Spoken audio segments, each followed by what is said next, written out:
Hello. Okay, so this might be one of the most bonkers combinations of important messages mixed with terrible low quality recording, but this is what I have to work with today, and this needs to get out there. So here I go. I'm just jumping into it.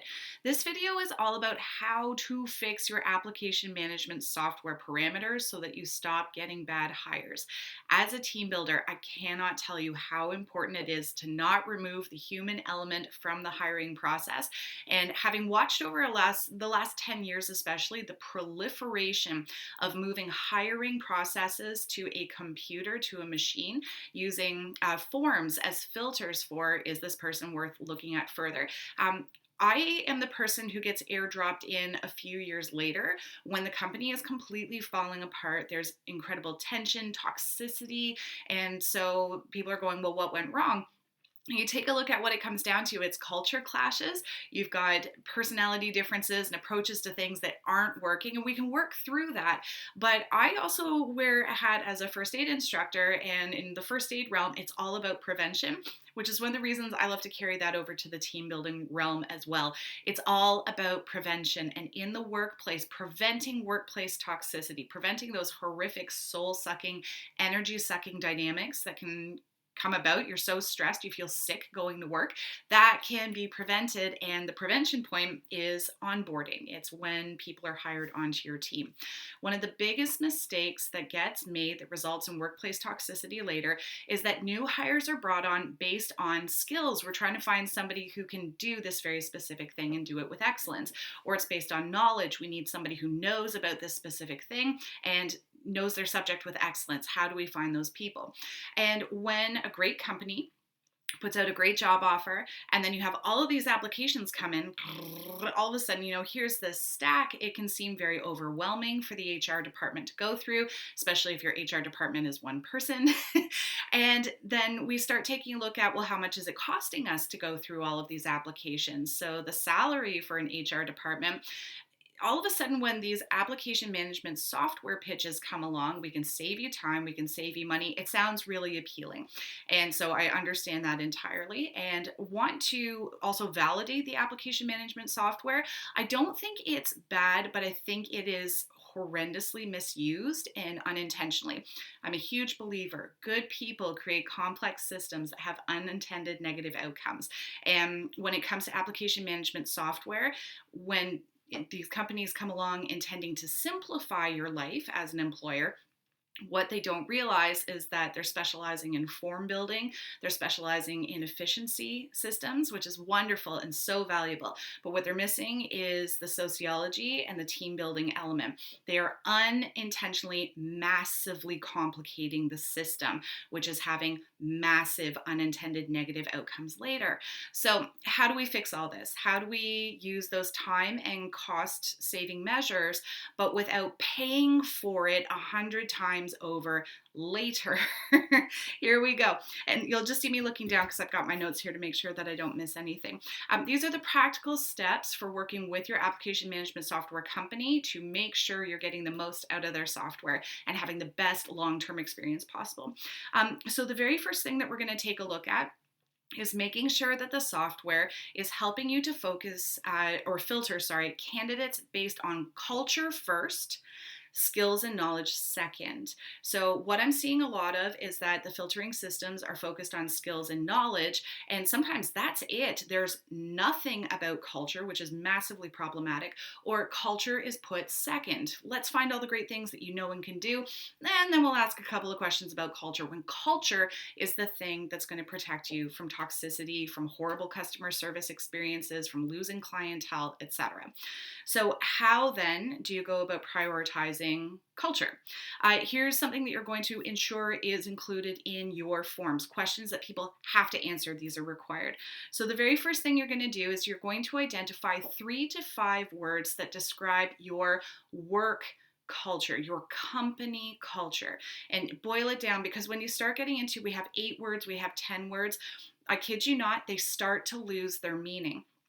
Word 1, word 2, word 3, they have power. You hit word 5 and yeah, they've got some staying power. More words you add and it all starts to turn to mush, okay? 3 to 5 words maximum. How would you describe the heart of your company's culture? And you're going to ask this question. You're going to word it this way. Here we go.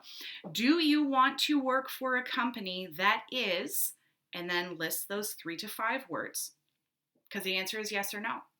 And when somebody can go yes and have that, excited reaction, that's exactly the kind of company I'm looking for. You just did a massive filtering step to get good hires and push bad hires out of the picture, off the table. And does that help to get rid of everybody? No, somebody can lie because they just want to work for your company. But I think that's one of the biggest things we have to acknowledge is there are a lot of people in very desperate financial circumstances looking for a job. And it's so indiscriminate. I just want work. I want a paycheck. I want stability. I want just to not feel afraid about my financial picture right now. And especially when family, like there's always a bigger picture behind that. So we have to recognize the humanity behind the application here. When we can say, do you want to work for a company that is, then that really helps somebody to recognize, especially if they're already stressed, maybe that would actually be more stressful if these things don't line up. So please don't underestimate the power of this question. It is a powerful filter, especially when it's coupled with the next question that's coming up. You're going to ensure this question does not get missed. You will ask, would you and the people who know you best, bing, light bulb, don't leave out that part. Would you and the people who know you best describe you as? And then you're going to identify 3 to 5 words that describe your staff culture. Okay, this is huge. Are you looking for people who are fun, creative, and organized? Are you looking for people who are diverse, who are focused, who, what are you looking for? And when you put those combos together, it really helps people to get a sense of these are the people that I would be working with. This outlines in a very basic way what is expected of me, and it can help them to identify if the values match up. So that's a huge one. When values don't line up, then it causes massive amounts of stress. The people who operate in places where their values don't line up, it gets toxic really fast. So how would you describe the staff culture? Give them an opportunity to see if the character, if the values, if those things line up, if this is something that they're passionate about. It's a yes/no question. And rather than them clicking no, that's probably when they're going to click close window. This doesn't seem like the right thing for me. And that's the thing that reduces more paperwork, the bad hires coming through. They filtered themselves out instead of your application management software having to do it for you. Okay. So here's the next thing that you're going to do. You are going to include in your application management form 3 critical customer service questions. And if for a moment your brain goes, well, we're not a customer service company, we don't have customer service positions. Every position is a customer service position. And don't forget that, please. If anybody on your team hasn't heard that thought before, try putting it on a whiteboard. Every position is a customer service position. We all serve somebody. Do it with excellence. See what that does, even as a background thought on the wall. You are going to ask 3 critical customer service questions, and here's how you're going to structure them. Keep it simple. Again, we're trying to reduce the work for you, bringing good hires your way, pushing bad hires off the table. You are going to ask it as a multiple choice question. You are going to choose customer service scenarios that have happened, that time that, oh my goodness, that went so badly and it wasted so much of our time and money. Use that as a jumping off point. Or if these are the things that suck our time, suck our energy, we hate when this situation happens. Look at the preventative approach to it. If it were handled like this, that makes everybody's lives easier. This is when we get better reviews. This is when we make more money, whatever it is. Have a multiple choice question where one of the answers is clearly correct. This is our dream scenario. This is how we want them to handle it. And have 3 answers that are clearly incorrect. And maybe because you're just going, like, if anybody handled it that way, that's not a good employee. We don't want to be anywhere near them, just because of the radius of damage this person is probably going to cause. So you can have that. But you can also have, maybe it's just in your own context, well, other companies could do it that way and they'd be fine, but for us, that's not a good answer. It doesn't reflect, again, our culture or the outcomes that we very specifically are trying to achieve. So, multiple choice question, one answer is clearly correct. 3 of those answers are clearly wrong, and you're going to create 3 of those. And if they get an answer wrong on any of those, that is an automatic no. They have to make it through that 3 customer service filter gauntlet. They make it through all of these questions so far. You have just whittled down to some phenomenal people who, even if you need to invest a little bit more in boosting their knowledge and skills because the culture fit is right, you are saving time, saving money, saving stress. You are on track here. So next thing is to take a look at the education section is messing so many companies up. And that's, I'm seeing way too rigid form boxes, especially drop-down lists. And here's what's going wrong. So you're missing out on some of the most phenomenal hires available to you in the information age. This matters, okay? We're not in the industrial age anymore. We're in the information age. How hiring and education have changed matters. So here we go. If you have a rigid form, such as where did you attend school, what level of learning do you have? When these are drop-down menus, and so you have to choose from a very specific level of learning. If you have a drop-down menu and the company that made this software was trying to help you out, it only lists formal, registered education bodies. The intention was to try and protect you from people showing up with fake paperwork from degree mills. The heart behind the form creation was excellent. The outcomes are horrifying, so let's fix this. If it's a rigid field, it's messing you up, get rid of it. Make sure that people have free form ability to communicate their education and learning experience to you. And here's why, because here are some of the phenomenal hires that are waiting to join your team. There are more and more students who, rather than following a formal post-secondary path where they're entering college or university from grade 12 or as a gap year student, more are starting to pursue something called the mature learner path.